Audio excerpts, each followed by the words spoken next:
Welcome back into the Sports Source. This segment brought to you by Southeast Termite and Pest Control. Since 1971, a family-owned business right here in East Tennessee. They protect both families with their residential services and businesses with their commercial services. Monthly, quarterly, just a one-time visit. Use who I use, Southeast Termite and Pest Control. All right, back with our VFLs, Daniel Hood, Sterling Hinton, David Ligon, Will Overstreet. You look like you're out of breath there, David. You all right? First question. I got this one yesterday. I swore I'd get this in there. This is from Brian Whitehead. He wants me to ask you guys, when can we start comparing Butch Jones' record to Derek Dooley's? Earlier this year, that came out and the VFL group kind of laughed at it. All right. Tennessee keeps losing. When can you compare Derek Dooley to Butch Jones? I don't think there's ever going to be a point that you can compare the two. I mean, they're two completely different coaches. No matter if the records end up being exactly the same. I think there's just a personality difference and a way they both go about taking care of business. It's not.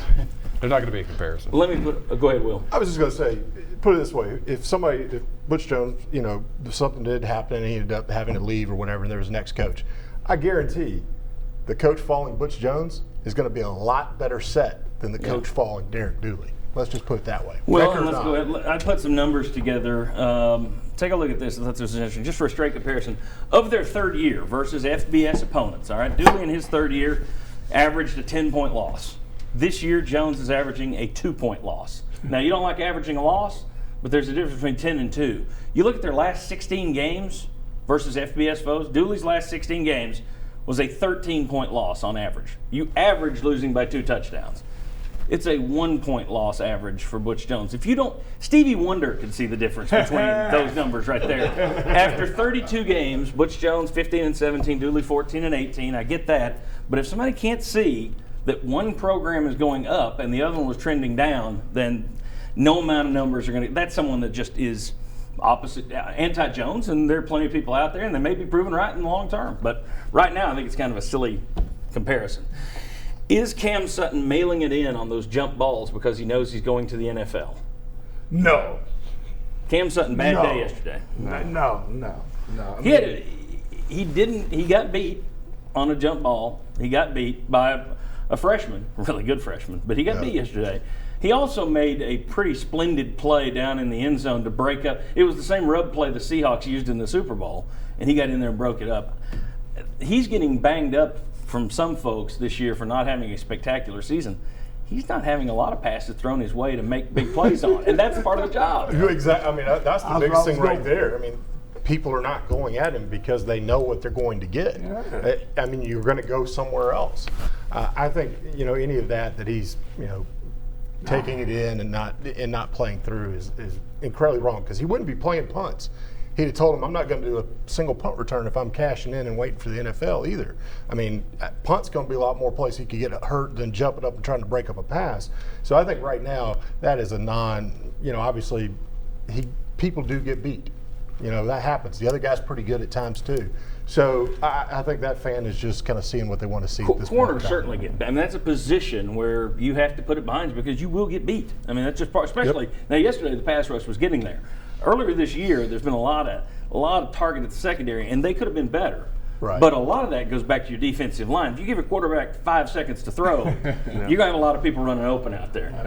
Your thought on yeah. Go ahead. Well, I was going to say another thing about it is, too, when we played Georgia, when we played Alabama, both of them have spectacular running backs, so we're putting 8-9 guys in the box, and we're only able to do that because we got Cam Sutton out there. Absolutely. So without Cam Sutton out there, Alabama may double their points on us because we don't have that lockdown corner.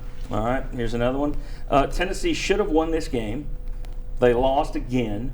Is coaching holding this team back? How about somebody look at the fact that coaching is putting our team in a position to be in position to win? I mean, it was a time when we would go down to Alabama and just hope we showed good. Now we're going down there expecting to win. If you don't see that change, I'm questioning your Vol loyalty. Vol loyalty has been questioned this morning. The card is dropped. David, your thoughts? Is coaching holding this team back? No, I mean, this game, no. I think when you have coaching being the issue, it's pretty apparent. This was just, their players in certain times were better players and made more plays than our guys. I mean, it was the players on the field. Our guys did a great job and were in a position to win the game, but Alabama had a little bit more depth and was able to pull it off at the end. Coaching, you're saying, it was this. They should have called this or run this. I didn't see that in this game. You can ask questions in the Oklahoma game. I mean, you can debate the decision to kick the field goal early, not get. You could debate the Florida, the 2-point conversion, all that kind of stuff.